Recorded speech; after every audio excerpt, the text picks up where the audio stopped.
Good morning everyone. आज के इस क्लास में हम लोग मशीन डिजाइन के क्लास में पढ़ेंगे थ्योरी ऑफ इलास्टिक फेल्योर। है ना, ये एक बहुत ही इम्पोर्टेंट टॉपिक है, theory of elastic failure.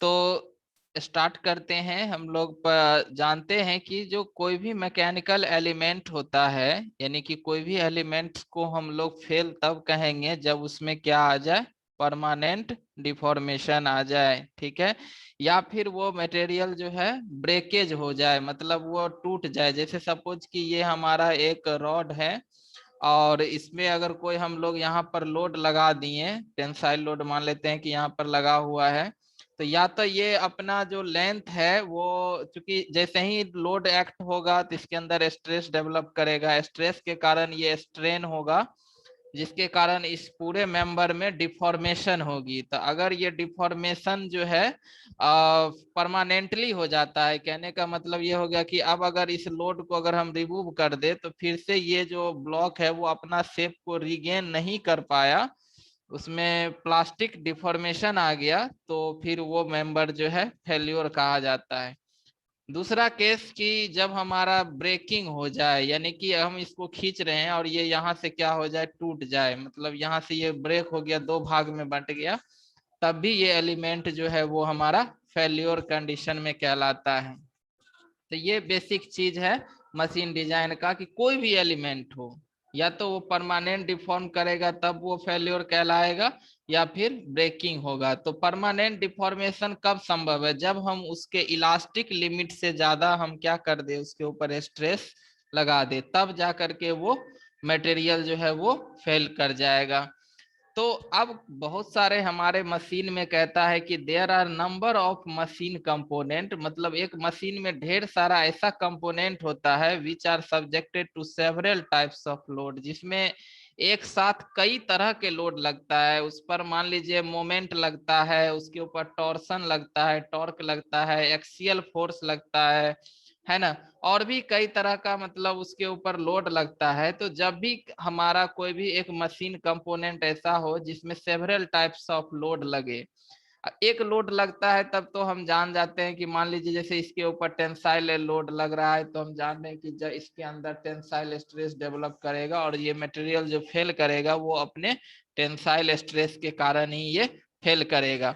But अब इस यही एक कोई एक ऐसा मेंबर है जिसके ऊपर मान लीजिए कि ये एक टेंसाइल लोड भी यहाँ पर लग गया, और इसके ऊपर कोई एक वर्टिकल लोड भी लग गया, इसके ऊपर कोई एक टॉर्क भी लग रहा है। तो कहने का मतलब ये बेंडिंग, एक्सियल, है ना, टॉर्सन, तरह तरह का लोड इसके ऊपर क्या हो रहा है, लग रहा है। ठीक है, तो फिर अब ऐसे कंपोनेंट की अगर हमें डिजाइन करनी होगी तो अब हम इसके बेसिस पे करेंगे कि इस पर करेंगे कि इस पर करेंगे, किस पे करेंगे। तो ये एक कंफ्यूजन सा होता है। तो यही चीज कंफ्यूजन को दूर करने के लिए ये थ्योरी ऑफ इलास्टिक फेल्योर जो है वो हमें यूजेबल होता है, कि जब किसी भी मशीन एलिमेंट के ऊपर सेवरल टाइप्स ऑफ लोड एक साथ साइमल्टेनियसली एक साथ लगता है, तब जाकर के हम थ्योरी ऑफ इलास्टिक फेल्योर का इस्तेमाल करते हैं। ये थ्योरी जो है बेसिकली क्या करता है कि ये रिलेट करता है किसका, तो elastic failure of machine part with the properties of material. अब मटेरियल के प्रॉपर्टीज, जैसे कि हम इसके ऊपर एक लोड लगाएं, तो अब ये टेंसाइल टेस्ट में है, यहाँ लिख भी दिए टेंशन टेस्ट में। तो टेंशन टेस्ट में क्या होगा कि या तो ये मटेरियल अगर डक्टाइल होगा तो ये डिफॉर्मेशन को अलाउ करेगा, और नहीं अगर ये मटेरियल अगर ब्रिटल होगा तो फिर ये यहाँ से क्या हो जाएगा, ब्रेक कर जाएगा। तो हम पता लगा लेते हैं कि ये मटेरियल हमारा डक्टाइल है या ब्रिटल है, या किस हद तक ये अपने डिफॉर्मेशन को वो अलाउ कर सकता है ताकि वो इलास्टिक लिमिट के अंदर रहे। तो फिर हम यहाँ से इस तरह से हमको क्या पता चलता है, इस टेस्ट से प्रॉपर्टीज ऑफ मटेरियल, है ना, और दूसरा चीज elastic failure of machine part, यही दोनों चीज को जो है ये theory of elastic failure relate करता है। तो अब हम लोग इस चैप्टर में जो है हम यही पढ़ेंगे कि कोई भी डिजाइन एलिमेंट जो कि अंडर कॉम्प्लेक्स स्ट्रेस हो, उसमें कई तरह का स्ट्रेस अगर लग रहा है, तो इसमें various theory of failure are consider, तो बहुत सारे थ्योरी ऑफ फेल्योर जो है उसको कंसीडर किया जाता है, जिसमें पहला है हमारा मैक्सिमम प्रिंसिपल स्ट्रेस थ्योरी, जिसको हम रैंकाइन थ्योरी के नाम से भी जानते हैं, क्योंकि ये रैंकाइन के द्वारा दिया गया है। तो ये एक मैक्सिमम प्रिंसिपल स्ट्रेस थ्योरी। दूसरा जो है मैक्सिमम शियर स्ट्रेस थ्योरी, जिसको कुलाम्ब, ट्रेस्का एंड गेस्ट थ्योरी के नाम से जाना जाता है ना। तीसरा हो गया डिस्टॉर्शन एनर्जी थ्योरी, जिसको Huber, von Mises and Hencky theory कहते हैं। चौथा हो गया मैक्सिमम स्ट्रेन थ्योरी, जिसको सेंट बेनांट थ्योरी भी कहा जाता है। पांचवा हो गया maximum total strain energy theory, जिसको हाई थ्योरी भी कहते हैं। तो ये हमारा वेरियस थ्योरी ऑफ जो है से इलास्टिक फेल्योर जो है, ये जितना का जितना 5 जो है ये थ्योरी ऑफ इलास्टिक फेल्योर के अंदर में आता है ना। उसमें मेन जो है हमारा फर्स्ट 3 जो है यही हमारा मेन है, यही इसका यूज होता है प्रैक्टिकल वे में, है ना। ये दोनों 4 और 5 जो है ये है थ्योरी, बट इससे हमें एक्यूरेट रिजल्ट नहीं आता है। हमको एक्यूरेट रिजल्ट जो है इसी 3 थ्योरी से प्राप्त होता है, और इसका हम इस्तेमाल भी करते हैं अपने एलिमेंट्स को डिजाइन करने में, ठीक है। इसके बाद हम लोग क्या करते हैं, फर्स्ट पढ़ते हैं कि पहला है हमारा मैक्सिमम प्रिंसिपल स्ट्रेस थ्योरी, जिसको रैंकाइन थ्योरी भी कहते हैं। जैसा कि हम प्रिंसिपल स्ट्रेस को जानते हैं कि प्रिंसिपल स्ट्रेस क्या होता है, तो जैसे कोई भी अगर एलिमेंट्स है या कोई भी एक सेक्शन हम लोग लेते हैं, जिसके ऊपर मान लेते हैं कि एक टेंसाइल लोड भी लग रहा है, जैसे एक टेंसाइल स्ट्रेस लग रहा है, और इसके ऊपर जो है एक शियर स्ट्रेस भी लग रहा है ना।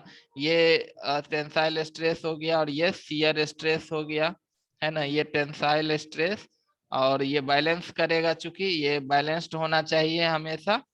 तो ये सिग्मा टी, इसको हम लोग सिंबल जो है 1 2 दे देते हैं। ये 1 है, ये 2 है, ये 1 है, फिर ये 2 है, और ये हमारा शियर स्ट्रेस। तो एक किसी भी प्लेन के ऊपर जो है शियर स्ट्रेस सेम होता है ना। और नॉर्मल स्ट्रेस जो है वो परपेंडिकुलरली है, सेम भी हो सकता है और अलग अलग भी हो सकता है। तो यहाँ पर क्या हो रहा है कि शियर स्ट्रेस भी लग रहा है, और कोई एक प्रिंसिपल स्ट्रेस नहीं, एक नॉर्मल स्ट्रेस लग रहा है ना। तो जब इन दोनों का कॉम्बिनेशन होती है तब जाकर के हमारा प्रिंसिपल स्ट्रेस का थ्योरी आता है ना। तो प्रिंसिपल स्ट्रेस जो है वही हो गया कि इस नॉर्मल स्ट्रेस, जो कि मान लेते हैं कि ये एक प्लेन ये हो गया और दूसरा प्लेन ये हो गया, दोनों प्लेन एक्स, इधर एक्स है तो इधर वाई है। तो एक्स वाई प्लेन पे जब normal stress and shear stress combinedly act होती है, तब जाकर के इसमें एक प्रिंसिपल स्ट्रेस का कॉन्सेप्ट आता है ना। तो इस थ्योरी के अनुसार से कि प्रिंसिपल स्ट्रेस में भी एक होता है माइनर और एक होता है मेजर। जैसे ये सिग्मा 1 एक हमारा प्रिंसिपल स्ट्रेस कहते हैं कि मतलब जिस प्लेन के ऊपर शियर स्ट्रेस की वैल्यू 0 हो, सिर्फ नॉर्मल स्ट्रेस लगे, तो ये हमारा प्रिंसिपल प्लेन कहलाता है। और प्रिंसिपल प्लेन पर लगने वाला जो नॉर्मल स्ट्रेस होता है उसी को हम प्रिंसिपल स्ट्रेस कहते हैं। तो जैसे ये सिग्मा 1 हो गया, सिग्मा 2 हो गया। तो एक क्या होगा, मेजर होगा, इसको हम लोग मेजर कहेंगे। और एक जो होगा वो माइनर होगा, है ना। तो माइनर की वैल्यू छोटा होता है, मेजर का बड़ा होता है, तो हमें तो बड़ा वैल्यू को ही कंसीडर करना है। तो इस थ्योरी के अकॉर्डिंग जो है कि material subjected to complex stress, कोई भी मटेरियल जिसके ऊपर कॉम्प्लेक्स स्ट्रेस लग रहा है तो विल फेल, ये फेल करेगा कब, जब इसमें maximum principal stress induced in material reaches to yield और अल्टीमेट स्ट्रेंथ ऑफ मटेरियल। अब देखिए, जो इल्ड लिमिट है, जैसे किसी भी मटेरियल का इल्ड लिमिट हो गया, अल्टीमेट लिमिट हो गया, ये जनरली हम लोग स्टैटिक लोड के केस में ये फेल्योर लिमिट के रूप में, ये दोनों जो है एक फेल्योर लिमिट के रूप में हम लोग इसको जानते हैं, ठीक है। अब है कि अगर ये मान लेते हैं कि इसमें सिग्मा 1 मेजर है और सिग्मा 2 माइनर है, अगर ये सिग्मा 1 यानी कि ये प्लेन पर लगने वाला क्या है, स्ट्रेस है, तो अगर इसकी वैल्यू जो है सिग्मा 1 का वैल्यू कहता है कि सिग्मा इसके इल्ड से, जो मटेरियल है, ये मटेरियल है, इसका जो इल्ड स्ट्रेंथ होगा अगर इससे बड़ा हो गया, तब जाकर के ये मटेरियल क्या कहलाएगा, फेल कहलाएगा। आ गया समझ में। तो इसमें वही चीज है कि ये सिग्मा, चूंकि यहाँ पर सिग्मा 1 सिग्मा 2 से बड़ा है, अगर सिग्मा 1 का वैल्यू जो है उसके यील्ड लिमिट या अल्टीमेट लिमिट से अगर बराबर या इससे ग्रेटर हो जाती है, तब जाकर के ये मटेरियल क्या कहलाएगा, फेल हो जाएगा। ऐसा हमारा रैंकाइन थ्योरी यानी मैक्सिमम प्रिंसिपल स्ट्रेस थ्योरी कहता है। तो इसका मतलब हमारा मटेरियल अगर फेल नहीं करे, अगर वो फेल नहीं करेगा, तो इसके लिए क्या होना चाहिए, जो हमारे एलिमेंट है उस पर लगने वाला जो मैक्सिमम प्रिंसिपल स्ट्रेस है उसकी वैल्यू उस मटेरियल के यील्ड लिमिट या अल्टीमेट लिमिट से छोटा होना चाहिए, तब ये फेल नहीं करेगा। ठीक है, ये तो फेल्योर का कंडीशन हो गया। लेकिन हम लोग जब डिजाइन के लिए अगर वैल्यू को कंसीडर करते हैं, जैसे डिजाइन के लिए, तो हमें एक फैक्टर ऑफ सेफ्टी लेना पड़ता है। ये फैक्टर ऑफ सेफ्टी है। तो एक डिजाइन के लिए हमें फैक्टर ऑफ सेफ्टी कंसीडर करेंगे, तो इसका मतलब ये हो जाएगा कि जो मैक्सिमम प्रिंसिपल स्ट्रेस है, ये सिग्मा 1 क्या है, ये मैक्सिमम प्रिंसिपल प्रिंसिपल स्ट्रेस है, ये याद रखेंगे।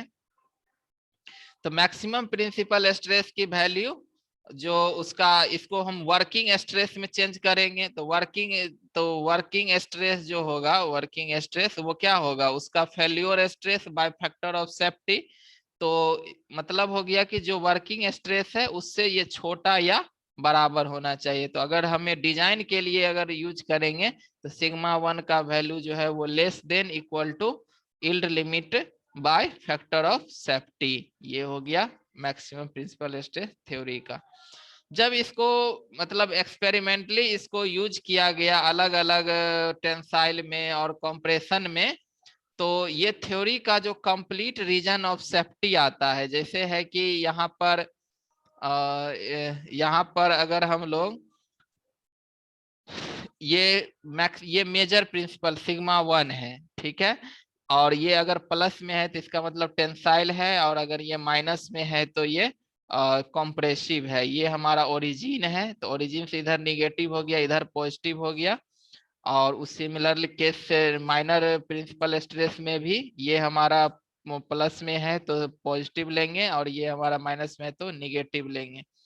तो इसमें हम चारों लिमिट इसका टेंसाइल में और कॉम्प्रेसिव में, ठीक है, उस मटेरियल को, जैसे ये मटेरियल है इसके ऊपर लोड लग रहा है, तो इसको टेंसाइल में इसकी यील्ड लिमिट, इसकी कॉम्प्रेशन में यील्ड लिमिट है ना, मेजर का और माइनर का भी, और टेंसाइल में और कॉम्प्रेसिव में, दोनों में।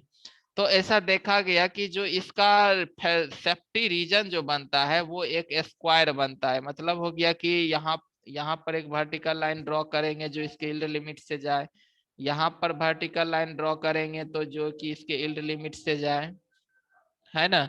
फिर सिमिलर केस में जब हम इसको चारों को मिलाते हैं तो ये एक रीजन जो बनता है वो बनता है ABCD रीजन, जो है ये एक स्क्वायर है ना। या फिर अगर ये स्क्वायर तब होगा जब हमारा ये यहाँ पर जो यील्ड टेंसाइल है और ये यील्ड कॉम्प्रेसिव है दोनों बराबर हो। अगर ये एज्यूम करते हैं तो फिर ये स्क्वायर आएगा, अदरवाइज जो है यहाँ पर अगर ये दोनों जो है सब बराबर नहीं है तो फिर यहाँ पर रेक्टेंगुलर इसका generally factor of sorry safety region जो है वो उसका रेक्टेंगुलर बनता है।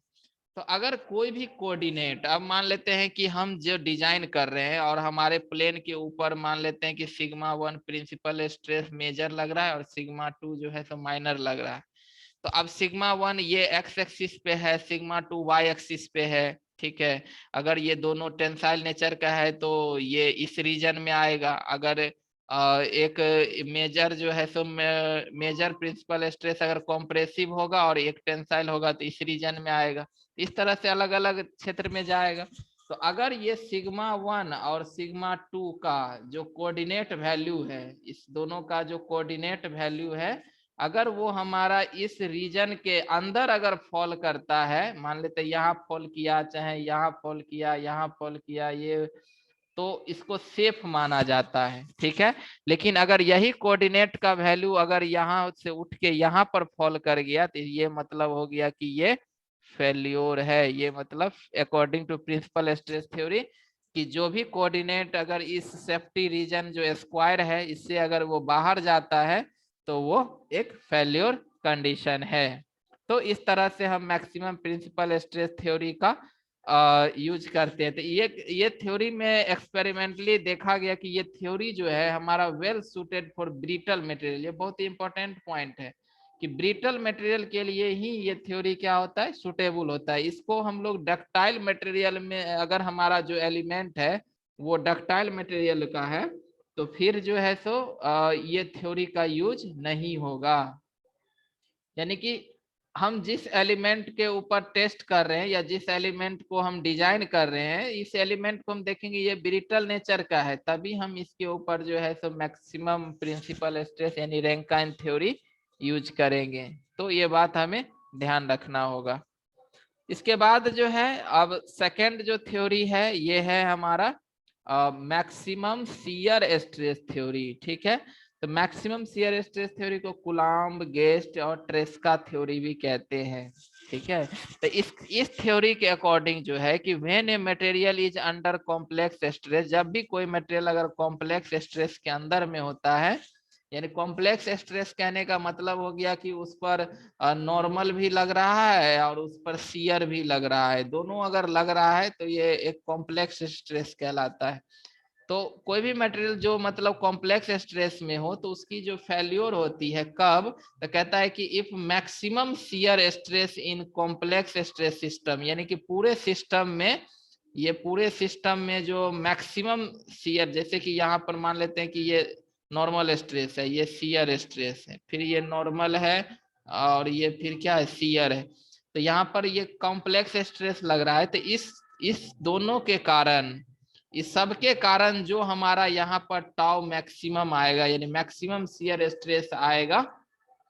ठीक है, क्योंकि देखिए होता क्या है कि नॉर्मल का तो नॉर्मल वैल्यू है और शियर का तो शियर वैल्यू। अगर इस प्लेन पर हमको पूछेगा तो कहेंगे नॉर्मल स्ट्रेस सिग्मा एक्स है, शियर स्ट्रेस टाउ है।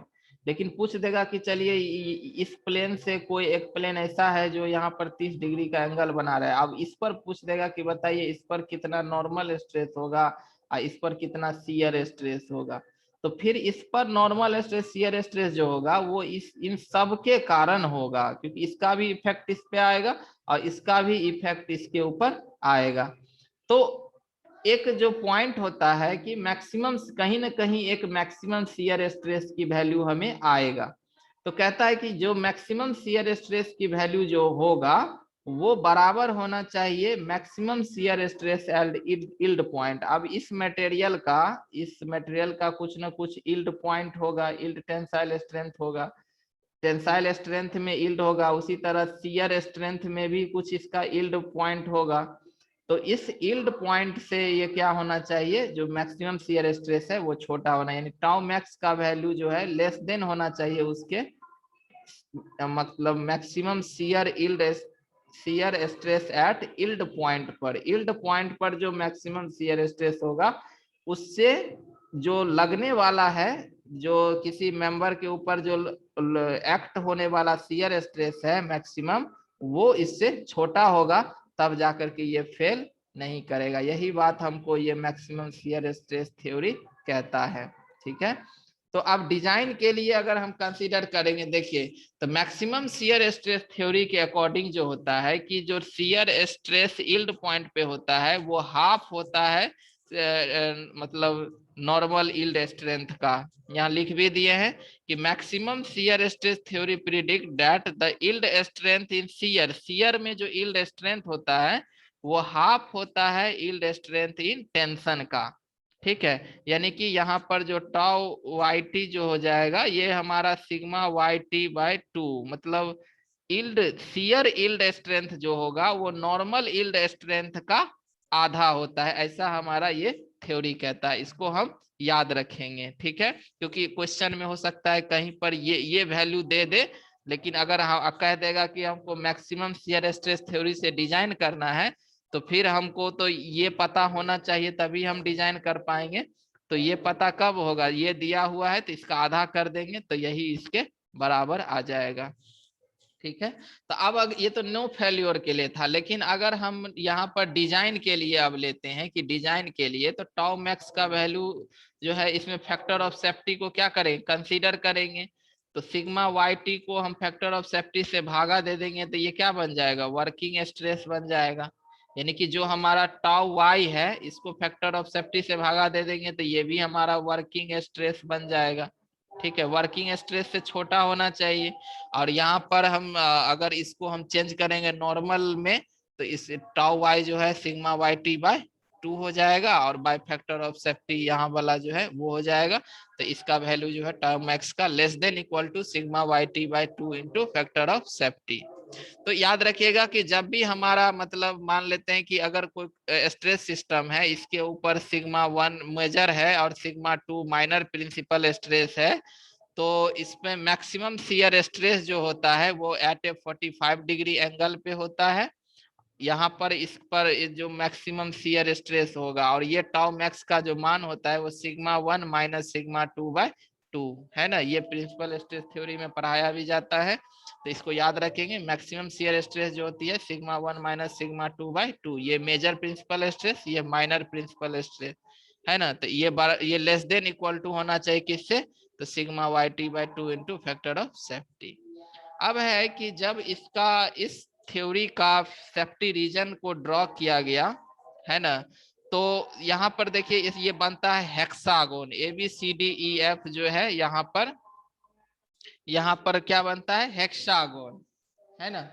तो हेक्सागोन हम देख रहे हैं कि जो हमारा ये रीजन है यहाँ पर जहाँ पर सिग्मा 1 और सिग्मा 2 जो है दोनों क्या है, देखिए ऐसे भी टाउ का जो मान होता है सिग्मा 1 माइनस सिग्मा 2 बाय 2 होता है।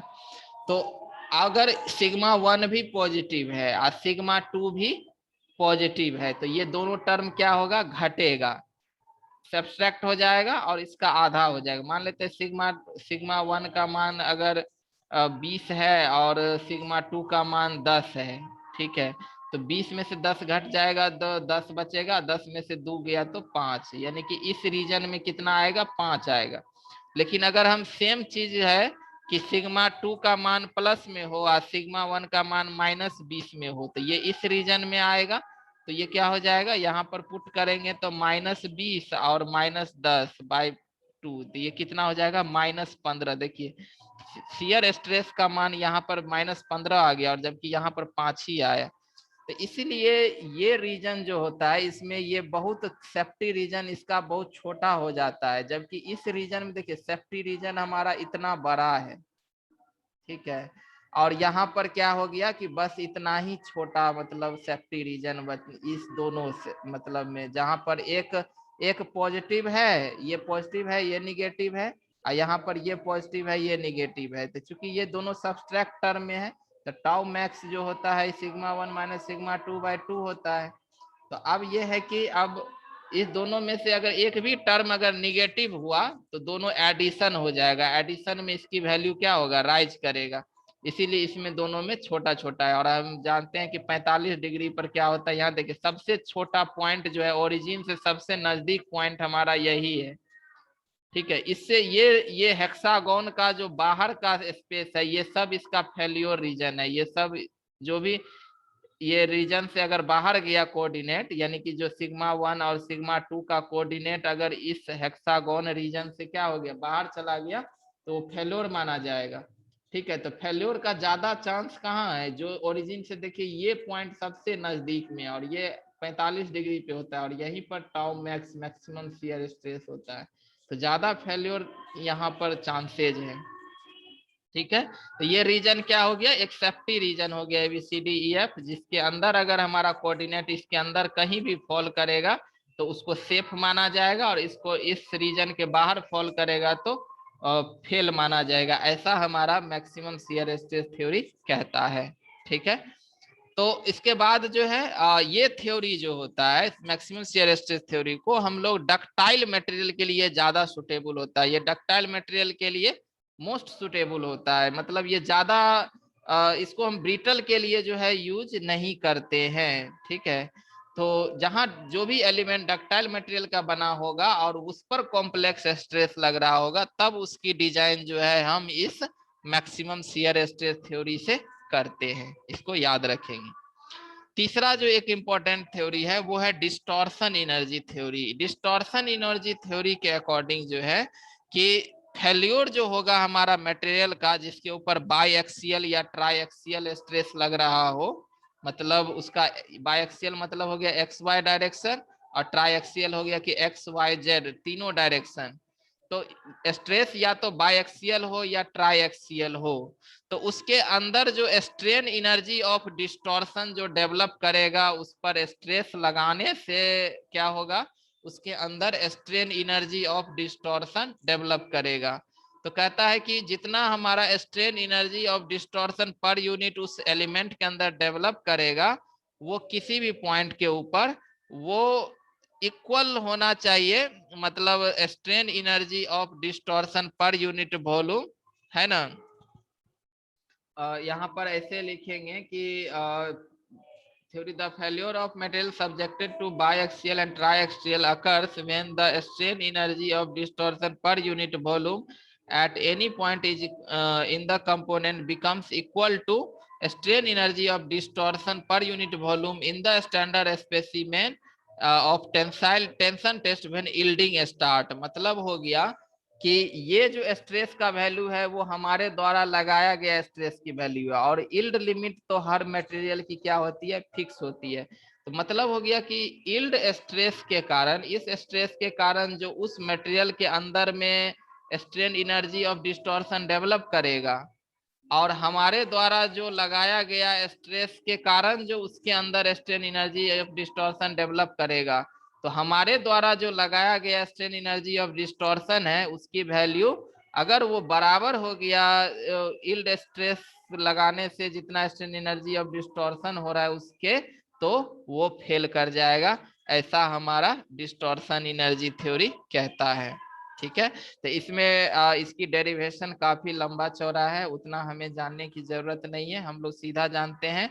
और ये मॉस में पढ़े भी होंगे कि स्ट्रेन एनर्जी जो पर यूनिट वॉल्यूम होता है, यानी स्ट्रेन एनर्जी जो होता है वो हमारा होता है हाफ इनटू स्ट्रेस गुने स्ट्रेन गुने वॉल्यूम, ये होता है। ठीक है, तो वॉल्यूम को इधर ले लेंगे तो ये हो जाएगा स्ट्रेन एनर्जी पर यूनिट जो वॉल्यूम हो जाएगा वो half into stress into strain हो जाएगा। तो strain energy per unit volume half into stress, यानी अगर ट्राई एक्सियल है तो सिग्मा 1 स्ट्रेस हो गया और उसके सिग्मा 1 के डायरेक्शन में ही स्ट्रेन हो गया।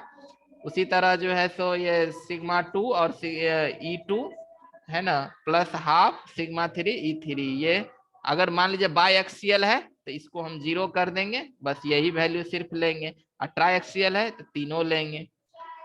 तो अगर वो फेल्योर ना करे, डिस्टॉर्शन एनर्जी थ्योरी के अकॉर्डिंग अगर वो फेल्योर नहीं करे, तो इसका वैल्यू होता है कि सिग्मा 1 माइनस सिग्मा 2 का square plus sigma 2 minus sigma 3 का whole square plus sigma 3 minus sigma 1 का होल स्क्वायर, ये लेस देन इक्वल टू होना चाहिए 2 इंटू सिग्मा, ये यील्ड स्ट्रेंथ है उस मटेरियल का के स्क्वायर का। ये बेसिकली डेरिवेशन से आता है, बट यहाँ पर हम लोग को इसको याद ही रख लेना है क्योंकि इसकी डेरिवेशन लंबा भी है और इससे हमको कोई मतलब जरूरत भी नहीं है। ठीक है, तो यहाँ पर ये हो गया फेल्योर के लिए ये कंडीशन होना चाहिए। ठीक है, अगर हम उसको डिजाइन के लिए लेते हैं तो वही चीज हम यहाँ पर क्या करेंगे कि इसको हम जो यील्ड स्ट्रेंथ है इसको हम लोग वर्किंग स्ट्रेस में चेंज कर देंगे। ठीक है, तो यहाँ पर फैक्टर ऑफ सेफ्टी से भागा दे देंगे, बाकी सब वही रह जाएगा। ये चीज हो गया। देखिए, according to distortion energy theory जो यील्ड स्ट्रेंथ इन शियर होता है, मतलब जो ये टाउ एक्स वाई का जो मान होता है वो 0.577 times yield strength in tension होता है। ये किसके अकॉर्डिंग, ये डिस्टॉर्शन एनर्जी के अकॉर्डिंग।